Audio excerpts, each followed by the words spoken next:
Welcome to Let Me Know How It Is, a podcast about all things geek. Today, in the spirit of the season, we're sharing some of our favorite Christmas episodes from TV. We'd love it if you give us a like and leave us a review, and don't forget to check out some of our past episodes on YouTube and letmeknowhowitis.com. Thanks for listening.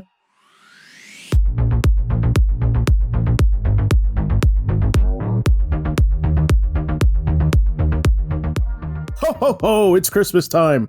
So we thought it'd be fun if we talked about our favorite Christmas episodes or specials from TV. I'm Zach Slater. I'm Frank Melman. This is Tommy Smithereens. And I'm Clifton. So this is not to be confused with one of our recent episodes where we did Hallmark movies. There's no Hallmark movies on this list, at least not for me. Clifton, do you have any on yours? I do not, somehow. Okay. All right, Tommy, why don't you start us off with your first one? My first one, I'm going to just go out and say The Simpsons. It was the first episode that started everything. Yep. Episode 1, season 1, Simpsons roasting on an open fire. It was the very first episode that would give us what we know to be as The Simpsons. It's memorable on so many different levels. I'm sure everyone here has seen it, correct? Oh, yeah. This is one the racetrack and Santa's Little Helper. Yeah, it's Yep. when we get Santa's Little Helper based upon it's the first viewing of The Simpsons. Okay. Yeah. It's It's the first pilot. episode, the first 30-minute episode after Ah. they were on Tracy Ullman's show. Yeah. Got you. Where we're introduced to Santa's Little Helper, at least how he comes to the household and what the Simpsons family is, what we know it to be. This is the first time I ever heard Jingle Bells, Batman Smells. Oh, really? Really? Yeah. Wow. Where was it in all your first grade years? Yeah. I mean, that was my first grade year. Was it? Oh, okay. Okay. Yeah. That makes Okay. sense then. Yeah. That makes sense. Thanks. I feel like 900 now. Appreciate that. Thank you. Yeah.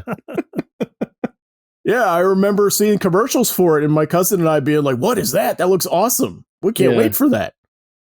Yeah, I had seen like the shorts before Tracy Ullman. They used to have what was it? Spike and Mike's back down in Georgetown near DC. They had the animation festival there, and they ran a lot of Simpsons shorts before Simpsons became the The Simpsons. Spike and Mike Twisted Animation Festival. Yep. I went to a bunch of those, and that was where I saw like Beavis and Butthead for the first time, and then, like I said, The Simpsons. And yeah, I remember this episode too. This was a big deal. The fact that they were basically breaking out from Tracy Ullman and getting their own thing.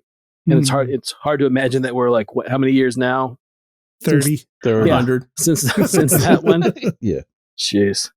It was crazy. They took half her staff with them too. Shit. Yeah, Yeah, right. yeah. A lot of the voice cast was her Mhm. cast of characters. Yeah, a lot of live action guys on that show, and gals too. So, but yeah, the plot is what they Homer loses all their money for Christmas presents. Is that what it is? No, the plot is this. Of course, you're introduced to the machinations of Mr. Bart Simpson, how badass he is in a Christmas school pageant. Okay. Mhm. And then Bart gets a tattoo. As a result of Oh, it, That's what I remember. Marge uses the Christmas money to take off his tattoo. Now, what Marge doesn't know is Mr. Burns doesn't give his company or the power plant any Christmas bonuses this year. Ah, So as a result of it, Homer does what he can to try and get the money by working as a Santa, yada, yada, yada. And then when it comes down to it, Bart mistakenly finds out that he works as a Santa, and then Barney gives him the idea to take the money to the track that's right. in order to bet it on dogs. As a result of it, right. they get Santa's Little Helper. Got it. Gotcha. Now I remember. Yeah, that's right. Because Mr. Burns doesn't want to give bonuses. He wants to give him a year's membership in the Jam and Jelly.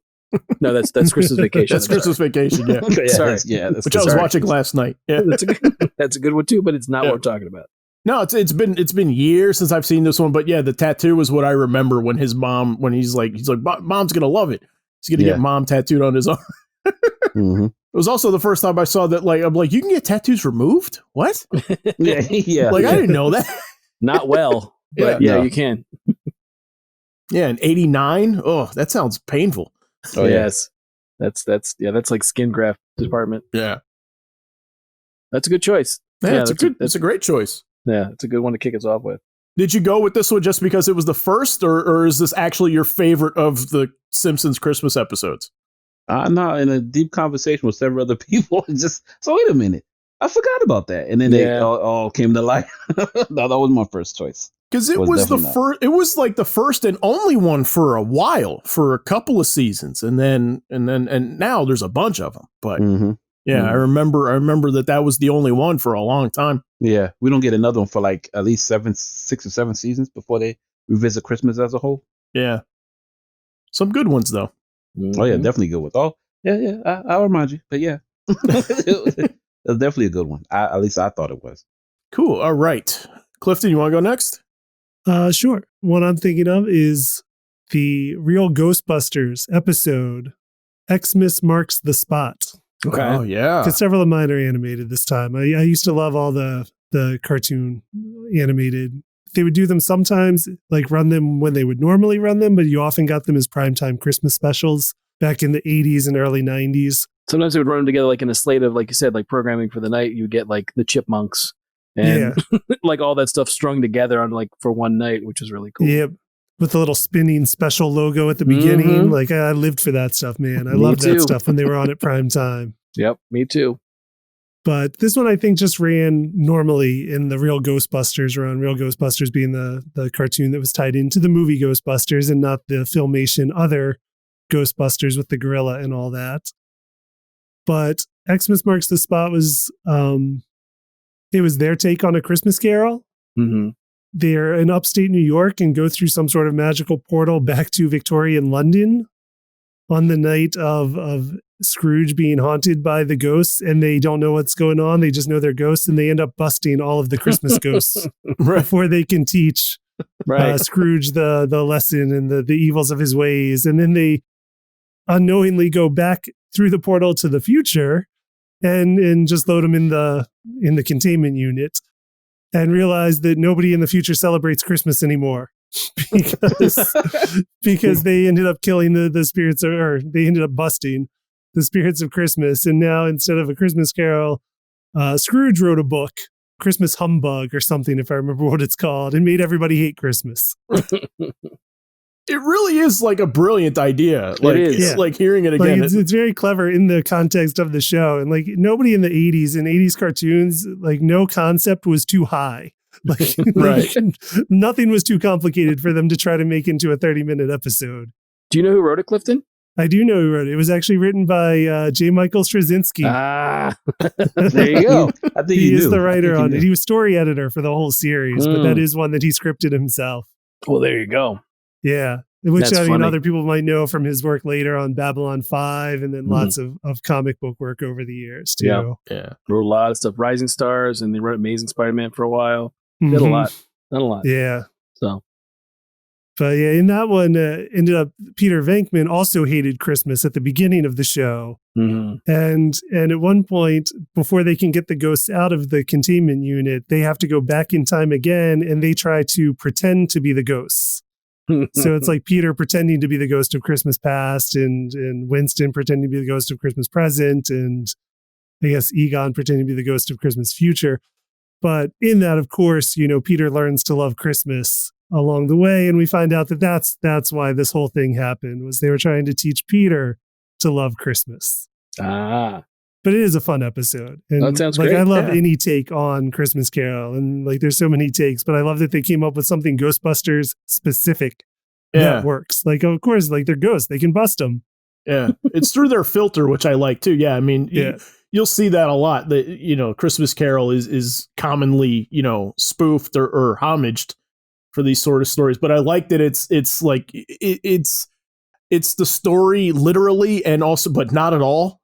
Right. At the same time. Yeah. It's a really good one. Another one I hadn't seen in a long time. Did you stream this one recently? Yes, but it's harder to track down. It's not, you can buy these episodes on like, I think Amazon, you can buy episodes.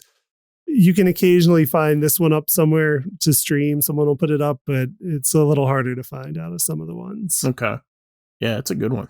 Really good one. Yeah, I may have to watch this one this weekend. Yeah. Very cool. You just reminded me. I forgot all about it. So yeah, I'm excited to check this one out. And also, like, the animation was nice on the show, and like this one has lots of snowstorms. It looked great. Yeah, I remember kind of like effects lighting in this. Oh yeah, am I wrong? Yeah, I think it was done by a Japanese studio at the time, and like they put a lot of work and effort into it. Okay. Yeah, I remember the one time I did see it, or a couple times I did see it. I do like the lighting in it struck like not like the color scripting thing that I bring up all the time. Like actually like effects lighting, like Right. when you're watching like Transformers the movie or Pride of the X-Men. You know? Yeah. Does that make sense? Yeah. Am I misremembering that, or was that part of it? No, that is. It's Okay. like the old optical lighting effects they used to do on animation. So everything's got kind of like a glow to it. Right? Yeah, like It's a a nice neon-y. effect you don't see so much Yeah. anymore. No, unfortunately, it's awesome. I missed that. All right, Frank, what's your first one? All right, so my first one's around the same time as Clifton's. It's from 1985. It's an episode of Moonlighting Okay. called Okay. Ha Ha Ha Ha. So it's for those of we you were who- trying to guess Frank's before we were Right. rolling, and of Yes. course is the one show that none of us said. From his repertoire. Yes, everyone thought they had me pinned in and pigeonholed in, and they're like, nope, you don't. It's Moonlighting. It's 'twas the episode before Christmas. The funny part is, I saw that. Yes, I was thinking you. I was like, nah. But go ahead. Yes. Sorry. Good. yeah, you should have zeroed in on that one. Come on, I should have. yeah, that's a layup. That's it. That's a Yeah. finger roll right in. Didn't go for So- the dunk. You're right. No, you didn't. So you got cute. Anyhow, so the episode basically is Mr. Pesto it's like I think it's near Christmas or it's Christmas Eve. Mr. Pesto is going through her apartment. She comes to get her laundry. She comes back and there's a baby in her doorway.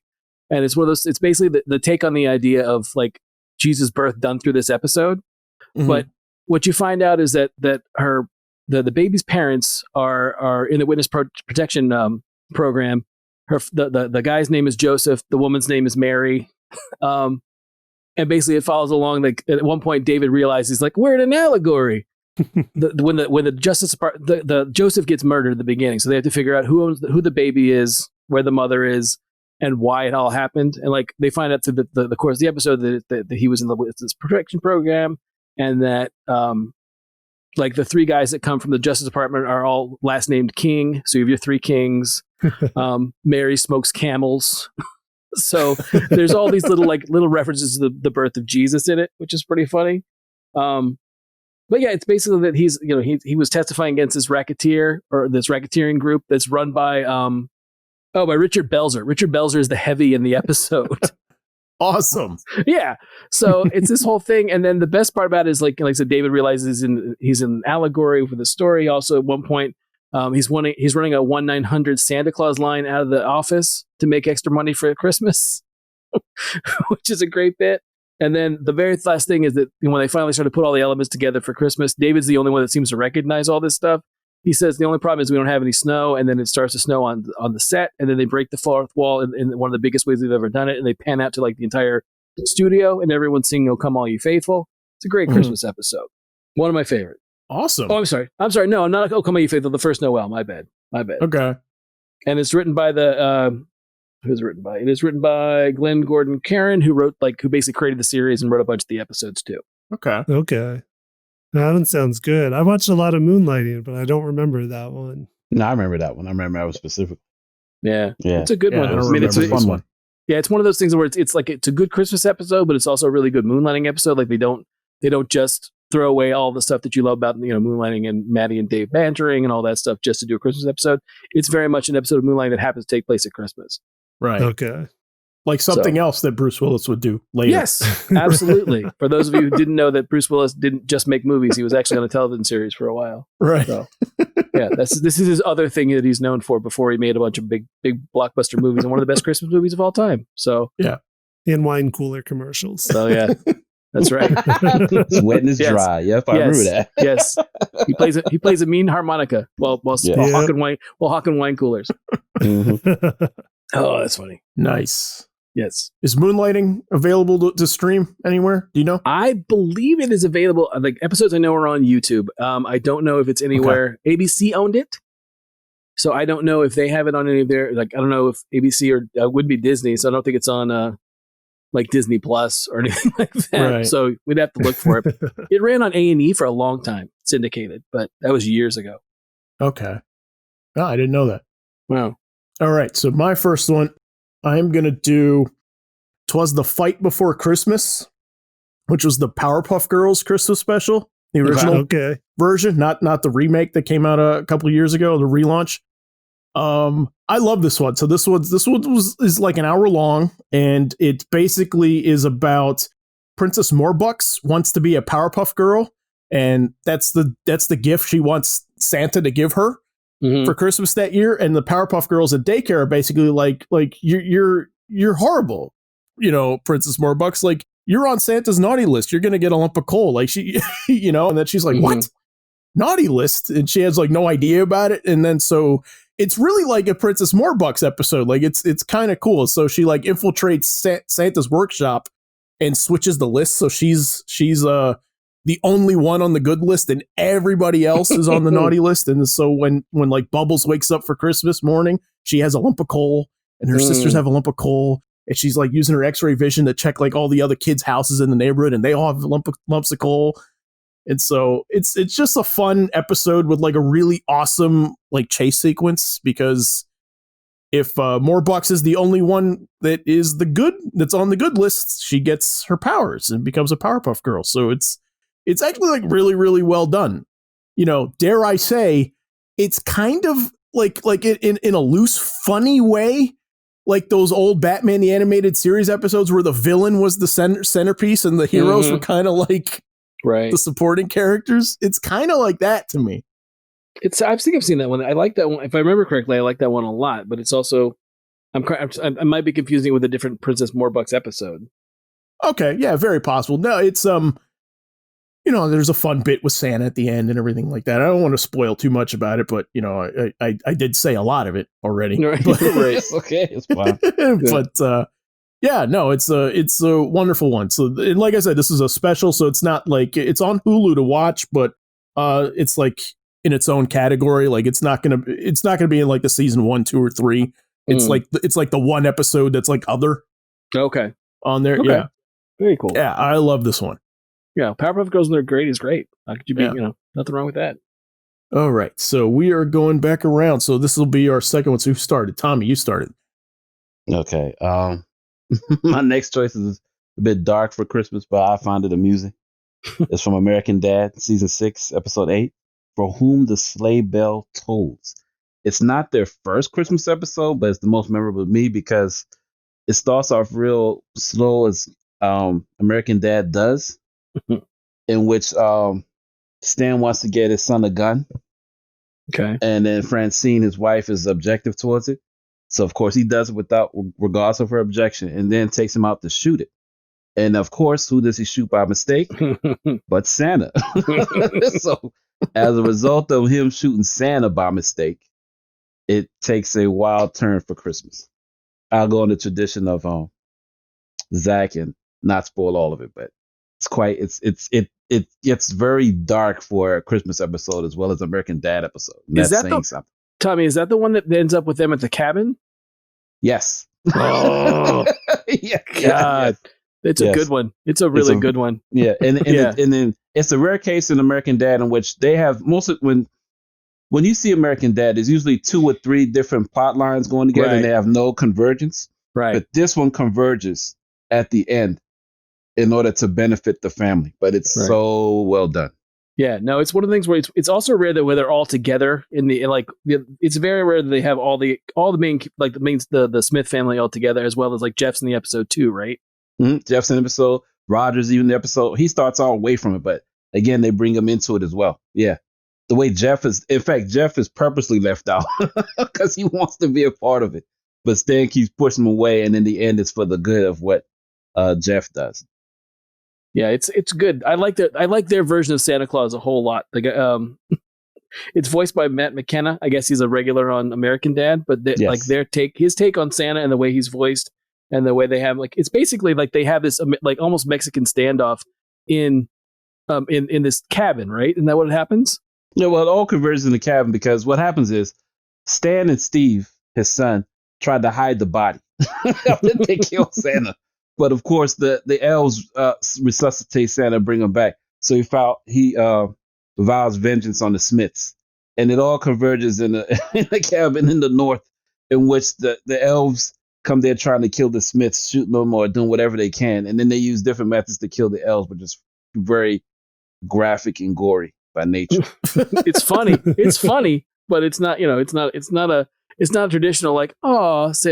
like Christmas bit. It's very much a very much a vengeful Santa sicking his. I mean, he's almost like Patton in parts of it, right? Oh Where yeah, it's kind of like definitely. he's like plotting what they're going to do and how they're going to attack this, where they've got them holed up in this cabin. Yeah, it's it's- full on war against the Smiths at the cabin. It's a good one. It's a So very no, good. no fuzzy feelings in this one. Well, that's the irony of it. The fuzzy feeling is the family comes together to stop Santa. That's the Christmas Okay. Yeah. family together is to kill Santa, which is crazy. Yes. Yeah, it's Nice. It's a good one. It's a good choice. Another good choice. That sounds fun. I got to check that one out. I'll watch it alone. My wife will get very depressed if they see them hunting Santa down. Oh no, it's Oh, like, no, it's they not- don't hunt Santa. Santa hunts them. Santa's hunting them. Yeah. Yeah. So yeah, good one. Good choice. Very nice. Okay. All right, let's go. Let's move on. Clifton, you got a second one? Yeah, so my next one, another animated one, but not in the same time period. This one's from right around 2001. And this is from this cartoon series X-Men Evolution. Okay. Ah, you took mine. Oh, well, you can chime in on this one. You can chime in on Yeah. this one. Take that. It's from season 2. Is it episode 9? Does that sound right? I don't have the episode number in my notes, but yeah, it's midpoint. It is called On Angel's Wings. And the premise of the episode is that, I don't know how many people watch X-Men Evolution. It was another X-Men series. This one where centered around everybody being teenagers and at the academy at Xavier's Institute. Yes, I remember that one. Yes. Yeah, and it was a show. I liked it actually quite a bit. I thought it was pretty well done. I agree. But in this episode, it takes place around the Christmas time, and all of the students have gone home except for Rogue and Scott, who didn't have the family to go home to like the rest of them did. And so it's them staying at the mansion with Professor X and Beast. And it comes up that there's a possible new mutant where people have been seeing an angel around New York City. And so they go out to try to track down this purported angel under the suspicion that it is a mutant and that they want to help. And so that's the premise of it. And it is that show's introduction of Warren Worthington, the angel character. And I just thought it was a really well done episode. There's a lot of character stuff in the episode between Rogue and Cyclops and Scott that had been going on through season 1, where if you watch the show, like she clearly had feelings for him. And he was always kind of with Jean, but I liked their relationship because he was the only one that first showed trust and kindness towards her. So there's always like a affection between them on the show. And it is like she's excited because she gets to spend Christmas with Scott. Yeah. And that's why she kind of volunteers them to go into the city to find Angel. But while they're in there, like they're just trying to have some Christmas fun and like go shopping and stuff. And it does, like there's always an aspect of Angel early on where that isn't always shown in the comics in his appearance, where he was reticent at first about his powers. Like he didn't know if he was cursed or blessed. Because like you think, wings are great, but it can also be like, now, like I'm a freak because I have these giant wings. And so they play up that a little bit. Like he doesn't know which way to go, but keeps seeing people in need. And so he just jumps in to help them because that's what he does. Yeah. But at the same time, Magneto is also seeking him out to try to get him to join up with his side, to be like humans will never understand you. Like, come join us and we'll show them. Yeah. But yeah, it's just another one. It's set at Christmas. There's lots of stuff about, people believing in angels because they're seeing them. And even Cyclops is like, what if it's not a mutant? Like, what if he's actually an angel? Like I've seen some crazy things. Right. And like, I liked it a lot for that. It's just, It was a very sincere episode.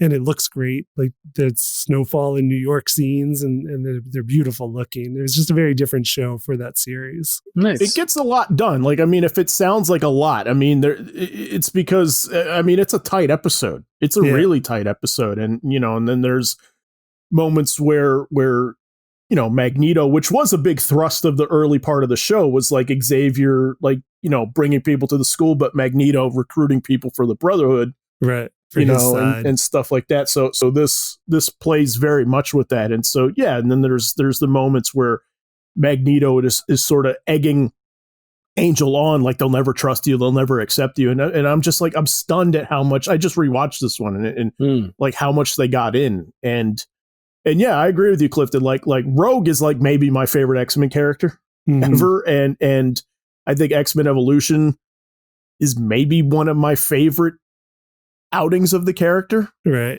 Yeah, I like her a lot in that too. Yeah, it's a really underrated show, but I think what's neat is early on, like Scott and Jean is very much in play, and Rogue like being attracted to Scott and having a crush on him, and like those characters have chemistry together, which is really interesting, and it's just and it's just sort of fun because in the early part of the episodes, you see Jean like kind of seeing that Rogue's into him, and she's getting kind of jealous. Yeah. And it's just like, we don't see that often. And it's so cool to see Jean like be jealous of somebody, you know, instead of Scott being the Jean.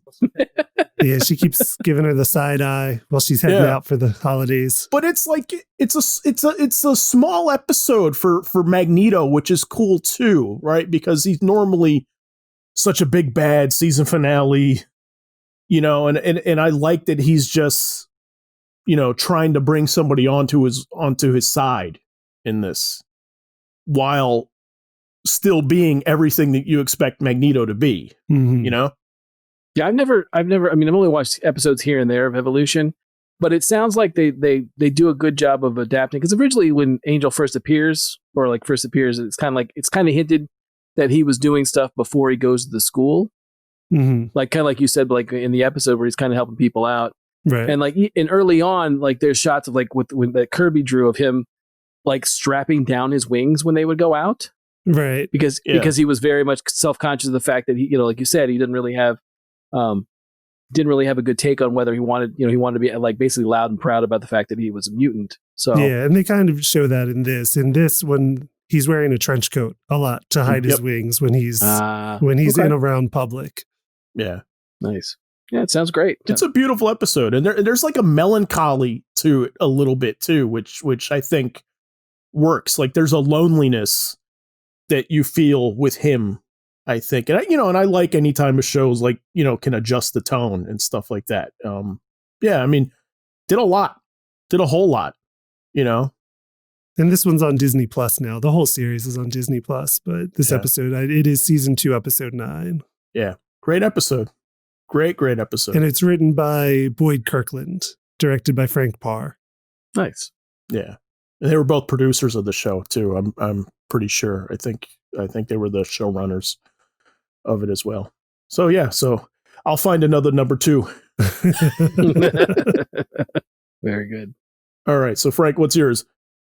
All right. So, you know, everyone just figured I'd have at least one Community episode on for Christmas, and you're not wrong. I am going with from season 3, episode 10, Regional Holiday Music. Of course. That was a good one. It is a great one. I was thinking about the Abba's Uncontrollable Christmas, and I like that one a whole lot, but I don't like it as much as I like Regional Holiday Music. Throughout the early seasons of Community, they would occasionally take shots at the show Glee. Even much so that in one of the episodes that it's their fake clip show, they talk about the fact that they had to fill in for the Glee Club because the entire Glee Club died in a bus accident. so they were having to fill in. So basically, this sort of fulfills that because the clip show doesn't really have clips of things that happened. It's clips of stuff that we never saw before. So anyway, in this episode, it starts off with Mr. Rad, who is the Glee, is their Glee Club at the community college. They basically think they're going to the study group thinks they're going to shut down the Glee Club that's there by basically calling it ASCAP because they're singing copyrighted songs. They're doing all these mashups and they're just tired of it happening. So they do this, and then Mr. Rad tries to recruit them through like this indoctrination to be part of the Glee Club. And it's kind of a musical episode because they have it's basically a full on parody of any given episode of Glee. Were they trying to get to regionals? And that's the other thing is they mentioned all the fact that at one point like Chevy Chase's character Pierce is like, what the hell is regionals? I don't know. I don't know what that is. But it starts off with he recruits Abed, and then Abed in turn recruits Troy. But like when he recruits Troy, because Troy is a Jehovah's Witness and they don't celebrate Christmas, Abed convinces him to join the Glee Club by basically convincing Troy that he'd be like an undercover agent trying to infiltrate Christmas. And that's the song that they sing, and then they recruit Pierce, who's Chevy Chase's character, about this. He almost does like this "We Didn't Start the Fire" song about what all the stuff that they should be thanking him for, that he's basically been a part of, which really is like his generation was. It's kind of like it's a baby boomer Santa is what it's called. Where basically play upon his narcissism to get him to basically join the Glee Club. Annie has this "Teach Me How to Understand Christmas" song, which is basically Santa Baby. Okay. Where she's kind of, and then that's how they get Jeff, is through Annie. And by the end, they basically, and then the last one is they get Shirley by having a group of kids sing "Happy Birthday to Jesus," and that reels her in. So basically, like by the end, they're all indoctrinated except for Britta. And then Britta kind of has to figure out a way how to, basically have to stop this kind of like Stepford Wives situation that they've all gotten into. But I love it because, like I said, it's a fun like musical episode. It's a fun, it's a good good shot at Glee. Which there's nothing wrong with Glee if you like Glee, but at the same time, sometimes Glee got to be too much even for me, and I liked Glee when it started. So right, yeah, I love this one. I love this episode. I think it's a great episode for Community. It's written by Steve, I think it's Barcelona or Barcelone, and Annie Mebane, and it's directed by Tristram Shapiro, who directed a bunch of episodes for Community. Never seen this one, but it sounds cool though. It's fun. It's a good one. It sounds cool. Yeah, it's a fun one. Okay. I did see the one that was the stop motion like Christmas special one. Right. Right. I remember that one. That was a cool one. Like I went out of my way to see that one. It's good. I like that one too. I like the story. I like everybody, I like everything in it. That one to me it feels very much like it was done to do the stop motion. Yeah. Oh yeah. It's gimmicky. Yeah. That's my only thing about it. I like it a whole lot. Come at me. I'm a Community fan from the beginning, practically. So come at me if you want to come at me. What's the email address, Clifton? Email at letmeknowhowdays.com. Right. Go ahead and fill it up because I'll defend my decision over Robin's Uncontrollable Christmas. I just feel like I like the episode a lot. I like moments in it very much, but I do feel like it was done with the idea of like we have to do a stop motion episode. So right. Yeah. And it sounds like the one that you picked actually for your list has a little more sincerity to it than that. Yeah. So just cool. All right.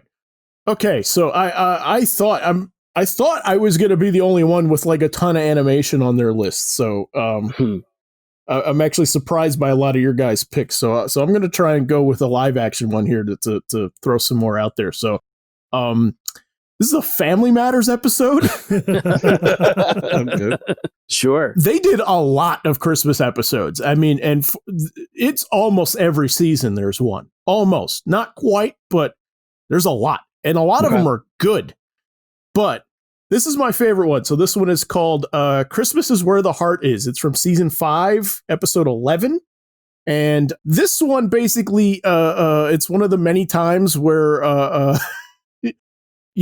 Urkel does something clumsy.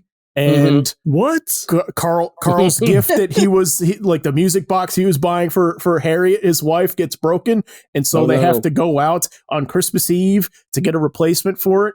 And then there's a snowstorm and they're taking the train back. And of course, Carl the whole time is like, Christmas, bah humbug, and it brings out the worst in people. And they're on the train during a snowstorm and the train stops on the rails and everybody's stuck in there until they can kind of clear the tracks, right? And everybody on the train is just, pissed off and upset. And of course, and Steve is trying to like bring in Christmas spirit to everybody. And, he's getting on everybody's nerves. And I won't say whether or not he brings everyone around, but he brings everyone around.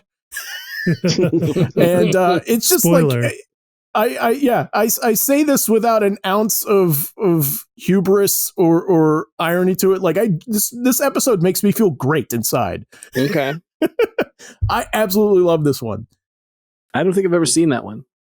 You probably have. You just haven't remembered. I blocked it out. As fondly, yes. I'm sure I watched it when it was on, but I do Right. not recall it. Pretty certain that you've seen it if you watch Family Matters. Okay. Well, it's on my DVR, so I can watch it anytime I want, and I do. Okay. And I do a lot. Well, when you do your summer theater production of Family Matters, don't you do this episode? Absolutely, yeah. No, I do like a montage of all of them. Wow! It's beginning to look a lot like Urkel, and it came upon a midnight clear, and yeah. I get all of them in there somehow. That's amazing. Yeah. I got to get back to that one time next summer. No, it's a great one. Family Matters has a lot of really good ones. They really do. I love it. So, okay. So now we're coming around to the number one. So I'm curious, are you guys ranking yours on your list?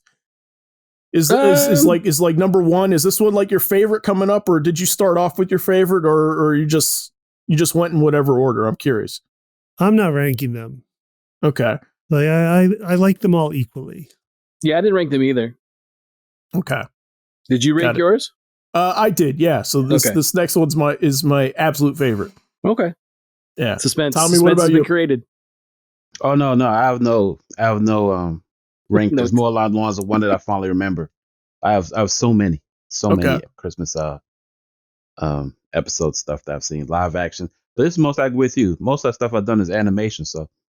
Okay, yeah, no, I really thought I was going to be alone on being like all animation. You know, I thought it was going to be like a ton of live action stuff, but nope. Looks like I was wrong. So, okay, so what do you got? Okay, I was going to go with another Simpsons episode, which was going to be Marge Be Not Proud, which is a great episode in The Simpsons as far as Christmas. It's where Bart gets caught stealing. Oh, yeah. Okay. But the more memorable episode that I can remember is King of the Hill, Pretty Dresses, Season 3, Episode 9.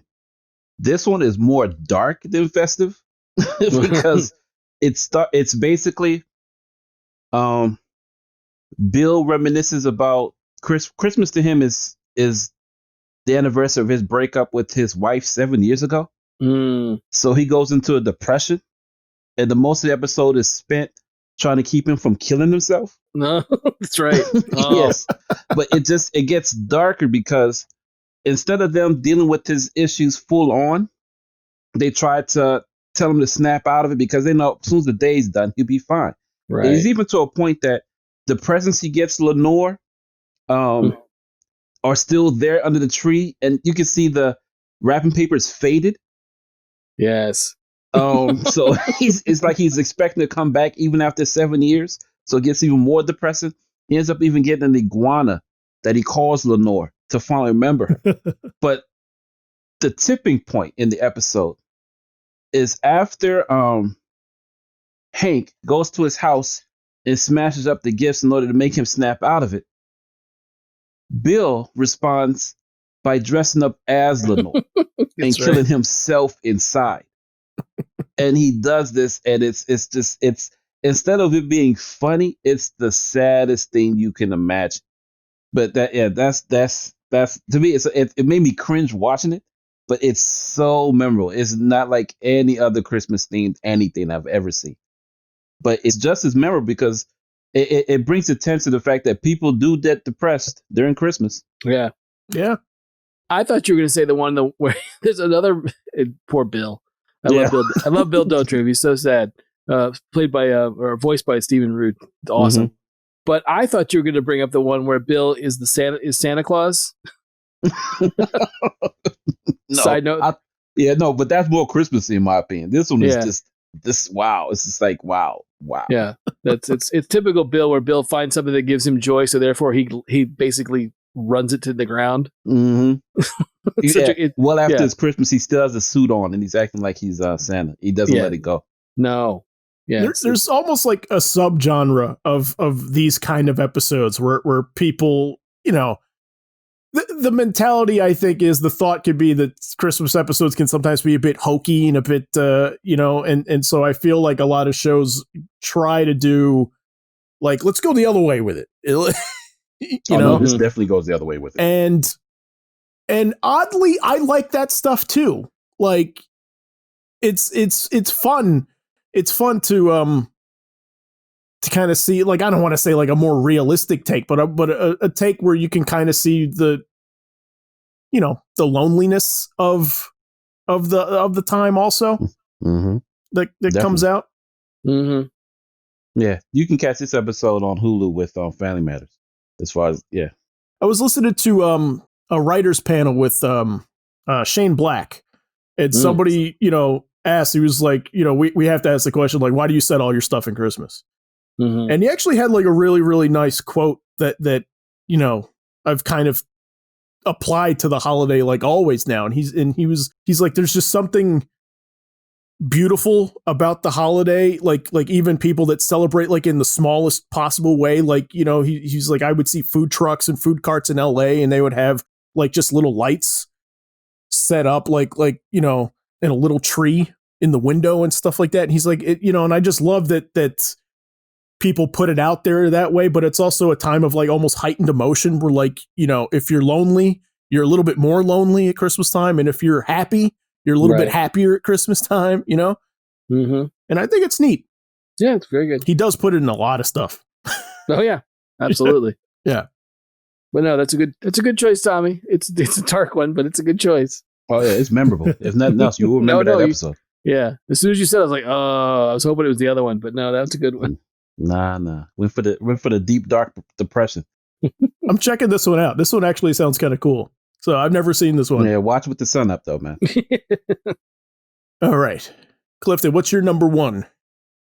Not you know, not your favorite, just in any order, but your first pick. Yeah. Right.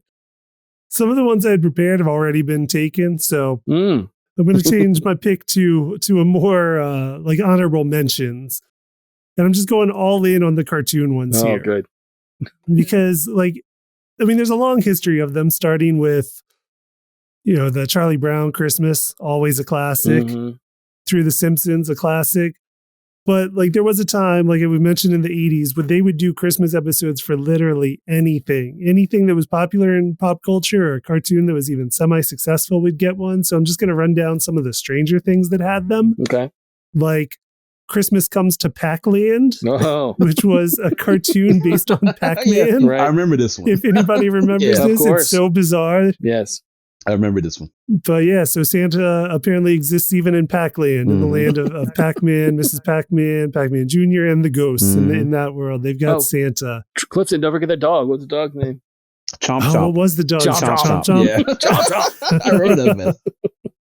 That's a blast from the past. Yes. I could not remember that one. But we also had the He-Man and She-Ra Christmas special, because Christmas exists on Eternia. Right, sure. And Etheria, I guess, because that's where She-Ra lives. They had an hour special. Uh-huh.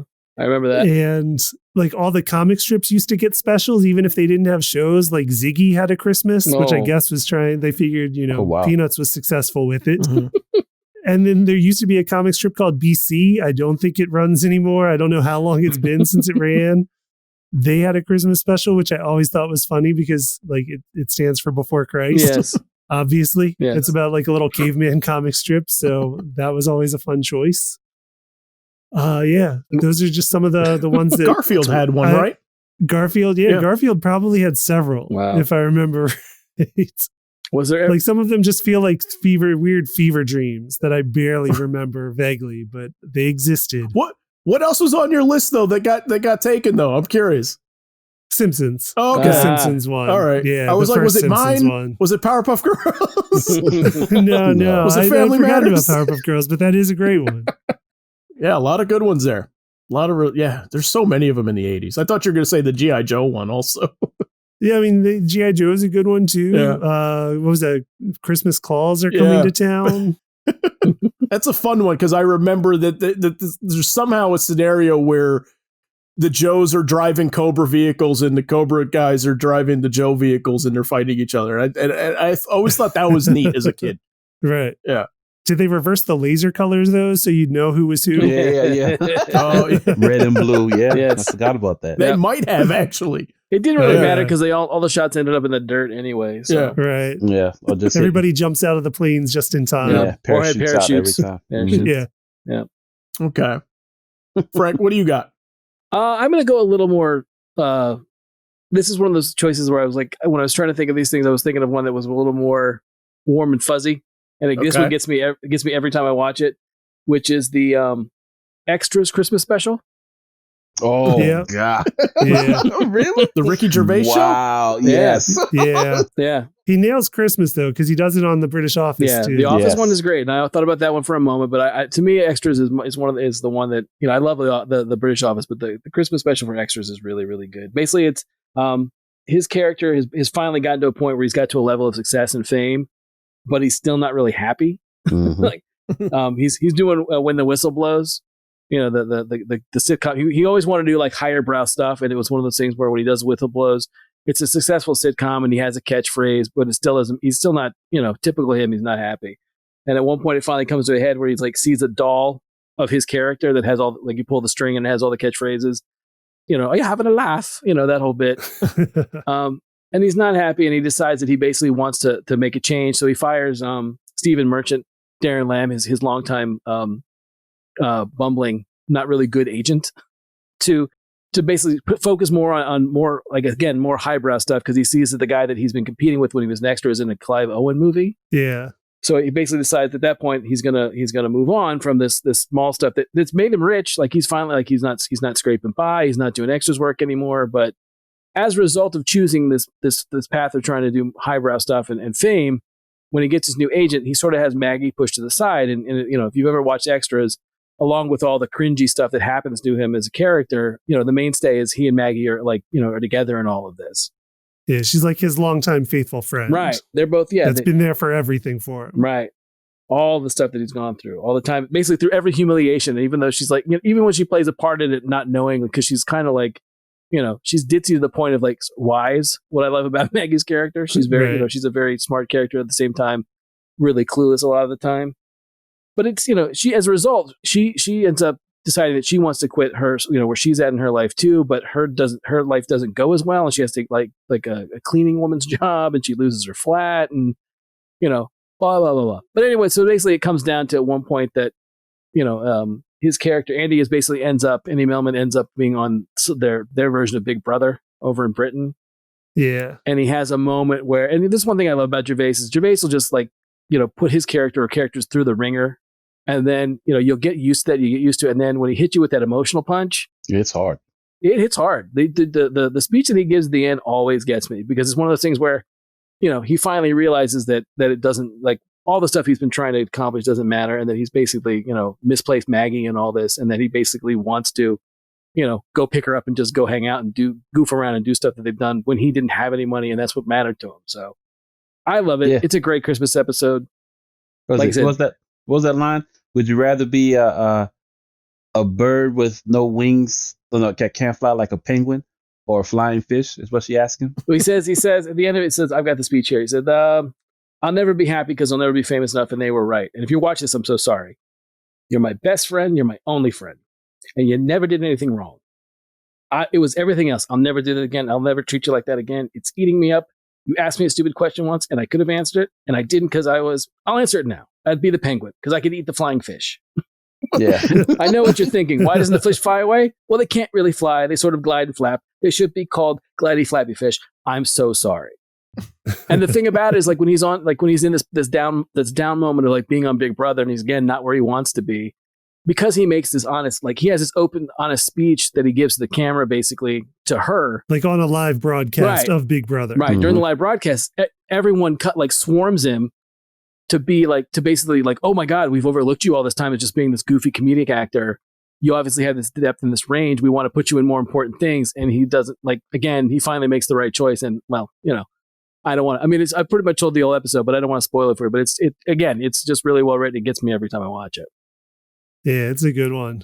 It sounds awesome. I've never heard you talk about this episode, though, interestingly enough. Really? I thought, well, it's also, doesn't it, I forget, Tyler, doesn't it have the bit, and, it has the moment where he runs into Bunny, if you know anything about Extras, he runs into Bunny in the park. Yumma. Yes, yumma, Bunny. He runs into... I remember. He runs into Bunny in the park, who, in an earlier episode, there's a point where Maggie sort of befriends this girl who has this father Bunny who is over the top, effeminate, and it doesn't I guess isn't out that he's gay, but after that point he is. It's one of those things where he runs into like the late George Michael and Bunny in the park, and is afraid that and is afraid that people are going to think that they're going to think that he's in that scene of like cruising the park. He's like, I have nothing to do with this. So yeah, it's a really, really good Christmas episode. It's a really good episode of Extras as well. So that sounds fun. Yeah, sounds it's cool. A good one. Yeah. Okay, so my absolute favorite, because I was ranking mine. Okay. So it beat out all the rest. You guys can guess what it is. So it's Holiday Nights from Batman the Animated Series, the last season, the new Batman Adventures. I'm air quoting. You guys can't see it. The new Batman Adventures stuff. I just call it Batman the Animated I almost Series. went with this, but I didn't. Oh, really? I'm happy you did. Same here. But chime in by all means. I love this one. Sure. I absolutely love this one. So this came out in 97. So this is the era for me where I was feverishly like trying to figure out everything I could about Batman the Animated Series, right?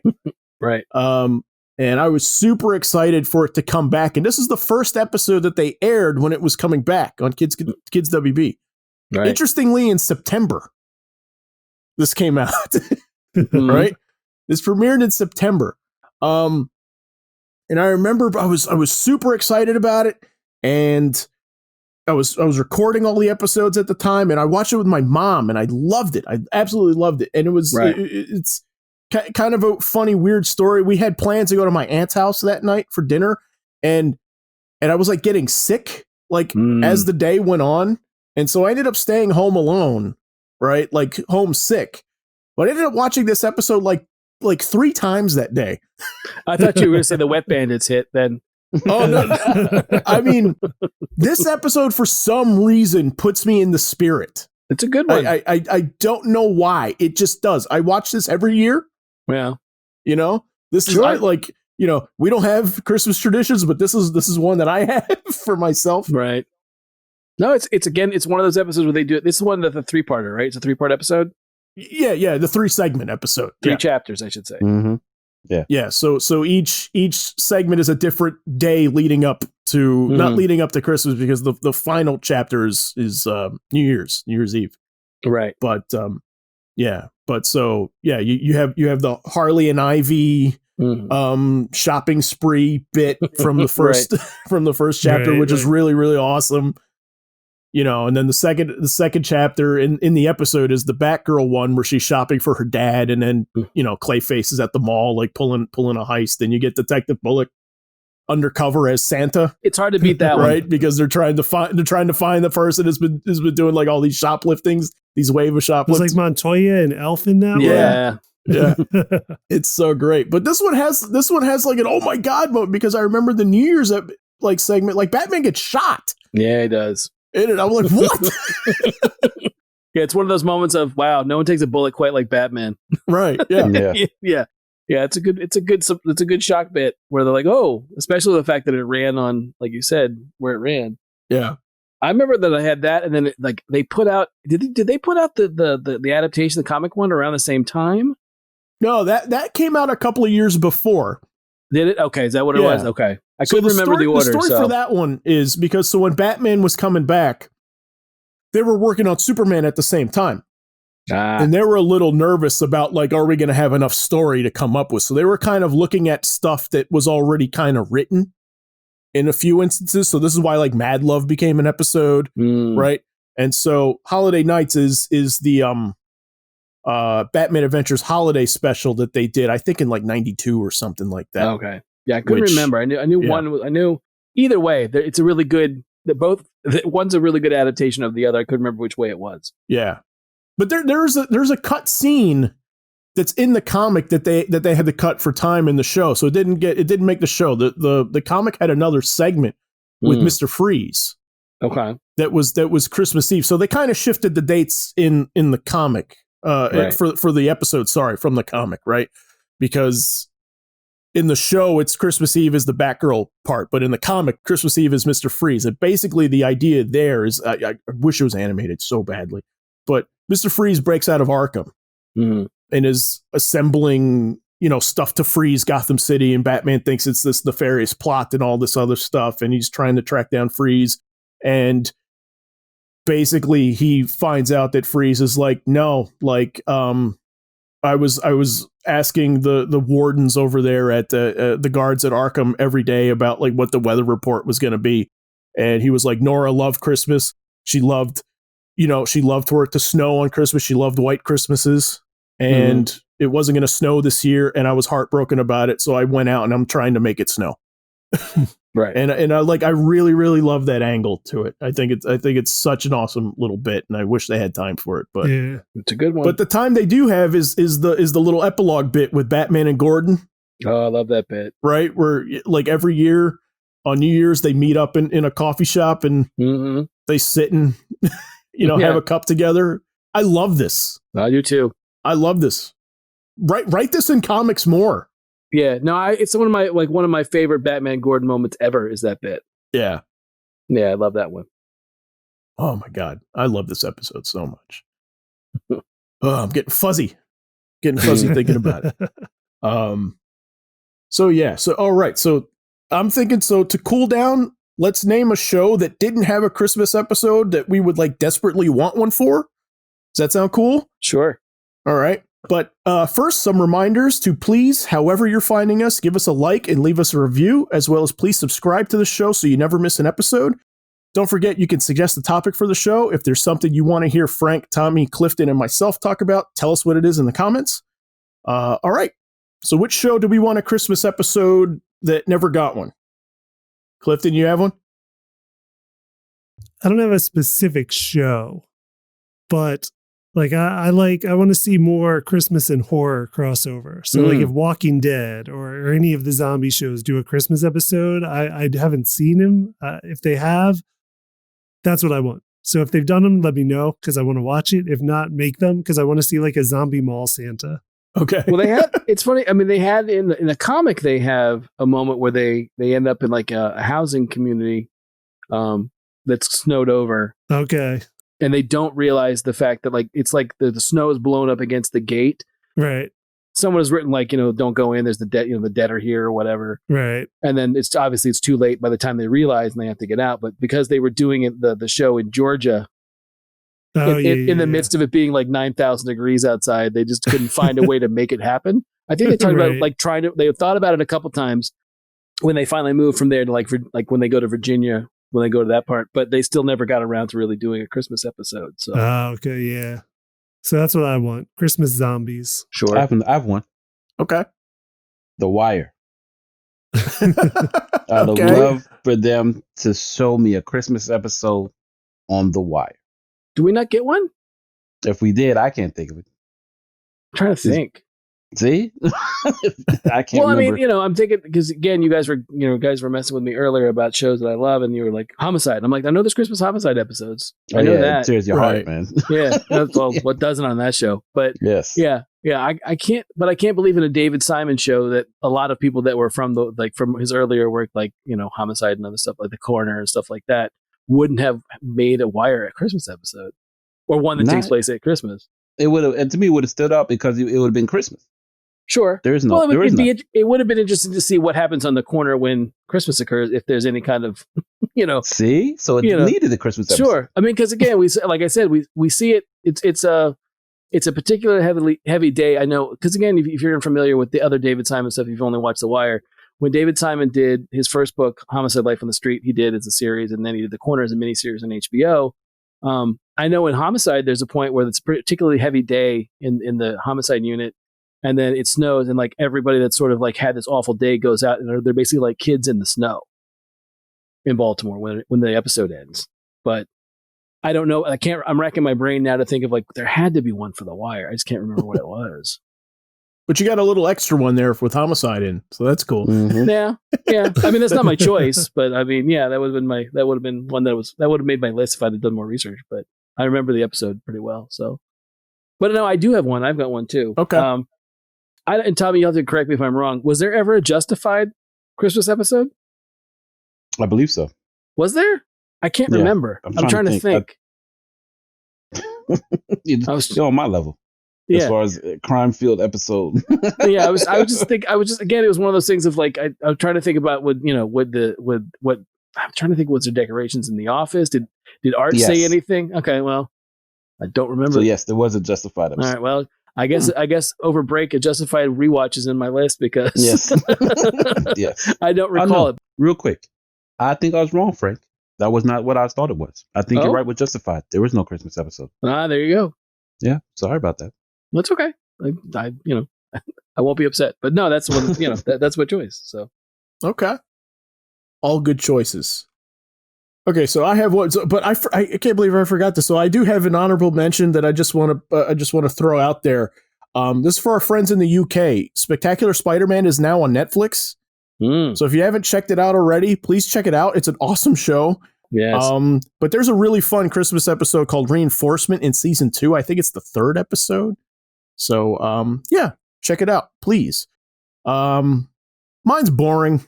You could guess what mine's going to be. Superman the Animated Series never did one. I thought they did. No, so they did do a Justice League one. They did a really good one on Justice League in season 2. I was surprised that we didn't get to that. I that was on my list too. It was Comfort and Joy. And I'm surprised we didn't get to it. No, I my list is long, y'all. Okay. I could do 3 hours on this. We could easily come back to this next year.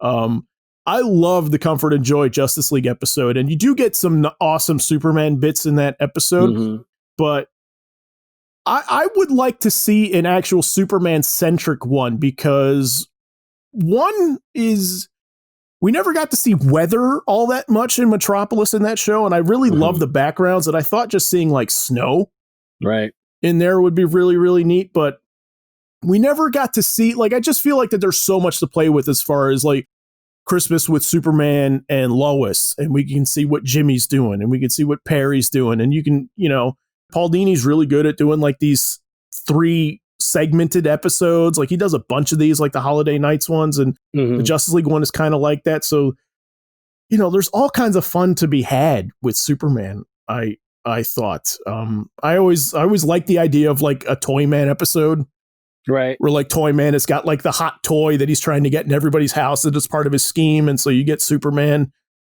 has to like literally do the Santa bit and fly to every house on Christmas Eve and switch the toy out with a non-lethal one or what. I think this is actually done as a comic after I possibly that I didn't know about that, but I think I found out like maybe I think the Silver Age might have had a story like this or something. But so do that one. That sounds weird. Yeah. So I would absolutely love for a Superman animated one, but a lot of good ones though. Like I said, I got a runoff list. All right, so we'll be sure to post a list of all the episodes we discussed and where you can stream them on letmeknowhowitis.com, where we also post links and examples to everything we talk about. While you're there, tell us which of our picks was your favorite Christmas episode in the comments, or if we left out your favorite, tell us which one that is, because we'd love to check them out. Remember to like us on Facebook at facebook.com/letmeknowhowitis, and follow us on Twitter at our show's initials, LMKHII. Thanks for listening. Have a wonderful week, everyone, and a safe and Merry Christmas, if that's what you celebrate. And we'll catch you on the next one. Bye.